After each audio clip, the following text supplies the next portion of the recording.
যাই হোক, যা দেখতাছেন এটা কি এমনি এমনি হয়ে গেছে, এটা এমনি এমনি হয় নাই। এটার পিছনে অনেক সফলতা আটকে রয়েছে। এটারে অনেক দিন ধরে যত্ন করতেছি, আর সেই যত্নের কারণে আজকে আমার পোষ মানছে। সুপ্রিয় দর্শক, আসসালামু আলাইকুম।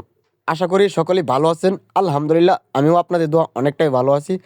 বরাবর তো আপনারা আমার পাখি ভিডিও দেখেন, পাখি শিকারের ভিডিও দেখেন। আজকে না হয় পোষা পাখির কিভাবে পোষ মানাই সেইগুলার ভিডিও দেখেন। যাই হোক, আশা করি সকলেই ভিডিওটা ভালোভাবে দেখবেন, লাইক কমেন্ট শেয়ার করে দিবেন। ভাই, নিশা মানে পশু পাখি পালনের একটা নিশা থাকার দরকার, আর সেই নিশাটাই আমার আছে। এর জন্য আমি পশু পাখি সবসময় পালন করে থাকি। আমার খুব ছোটবেলা থেকে নিশা যে আমি পশু পাখি পালন করব। তাই আমি অনেক কষ্টের পর একটা পশু পাখিকে আমি পোষ মানালাম, আর সেই আমি যেটাই বলি সেটাই করে, ডাক দেওয়ার সাথে সাথে আমার সাথে চলে আসে। আর তাকে প্রত্যেকটা দিন কমপক্ষে অনেকগুলা করে মাছ খাওয়াই, আর সে সারা বেলা ঘুরে ঘাড়ে আমার কাছেই আবার চলে আসে, আমার এখানেই থাকে। যাই হোক, যেভাবেই দিন কাটাক না কেন, পশু পাখির সাথে দিন কাটানো অনেকটাই বেটার। মানুষের স্বপ্ন যা আসলে যে এটা এমন ভাবে পোষ মানবে তা কিন্তু বলার বাহিরে। দেখতেই পারছেন আমার সাথে কিন্তু কেমন ভাবে মিশছে। সে অনেক বড় হয়েছে, হওয়ার পরেও আমি ডাকার সাথে সাথে কিন্তু আমার ডাকে সাড়া দেয়। আবার আরেকটা জিনিস ভালো লাগে তার, সে আমার কাছে যখন চলে আসে, আমার সাথে যদি অন্য মানুষ থাকে সে আসে না, বরঞ্চ চলে যায়। আমার একা একা আমার সাথে আসে, কারণ আমি যে পালছি তাকে। যাই হোক, এটা কিন্তু একটা বনের পাখি। হ্যাঁ, আপনারা চিনতেই পারছেন যে এটা বক পাখি। আমি তারে ছোটবেলা থেকে পালছি। এর জন্য আসলে ভাই, বুবা জিনিস হলে কি হবো, মায়া জিনিসটা আসলে অনেক বড়। যে যাকে পালে তাকে, কোন মানুষটা আমাকে পালে বা আমাকে লালন পালন করে তার কাছে আমি যাব, অন্য মানুষের কাছে যাই না।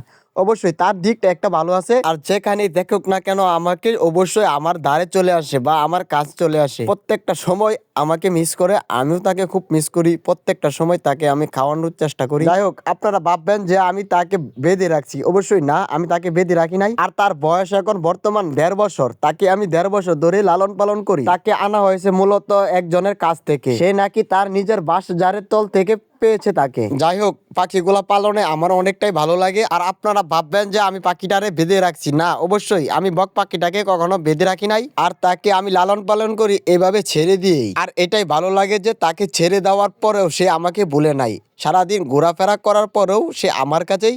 আমার জানা মতো আমি তাকে যতদিন ধরে লালন পালন করি তার কিন্তু কোনোদিন খাওয়ার কমতি পড়ে নাই। এটাই ভালো লাগে যে সে নিজের হাত থেকে নিজের খাওন খায়। যাই হোক, আপনারা সকলে ভিডিওটা শেয়ার করে পাশে থাকবেন, যাতে এই পাখিটা আপনারা বারে বারে দেখতে পারেন, আর এটা কি অবস্থায় আছে, কেমন থাকে, আর কিভাবে খায়, সব সম্বন্ধে আপনারা জানতে পারবেন। আর এইগুলা পালনে কিন্তু মানুষের অনেক শখ থাকে, আর এভাবে কিন্তু কেউ লালন পালন করতে পারে না। আর অনেক মানুষের স্বপ্ন থাকে যে আমি এমন একটা পাখি পালবো, আমি এমন একটা পোষ মানাবো, কিন্তু না, সবাই কিন্তু এমন করে পোষা পাখি পোষ মানাইতে পারে না। আর এমন পোষা পাখি দেখলেও অনেকটা মায়া লাগে, অনেকটাই ভালো লাগে। আদর স্নেহ ভালোবাসা দিয়ে আগলে রাখা। যাই হোক, আপনারা যদি ভালোবাসা দেন, ভিডিওটা সাপোর্ট করেন, অবশ্যই এই বক পাখিটাকে আপনারা সব সময় ভিডিওতে দেখতে পারবেন, আর সব সময় ওনার ভালোবাসা সম্পর্কে জানতে পারবেন। তাকে কিভাবে আদর স্নেহ ভালোবাসা দিয়ে আগলে রাখি তার সম্বন্ধে জানতে পারবেন। সবাই একটু বেশি করে ভালোবাসা দিয়ে সাপোর্ট করবেন। আর কার ভালো না লাগবে ভাই, এমন ভিডিও দেখলে সবারই ভালো লাগার কথা। এমন কাছে এমন পশু পাখি, এটা কিন্তু একটা বনের পাখি, এমন করে পোষ মানানো আর এমন করে কাছে আওয়া একটা কিন্তু ভাগ্যের ব্যাপার। হ্যাঁ, চাইলে কিন্তু এমন করে পোষ মানানো যায় না। আর এমন করে পশু পাখির ভালোবাসা জন্মায় আমার ইউটিউব ভিডিও দেখে।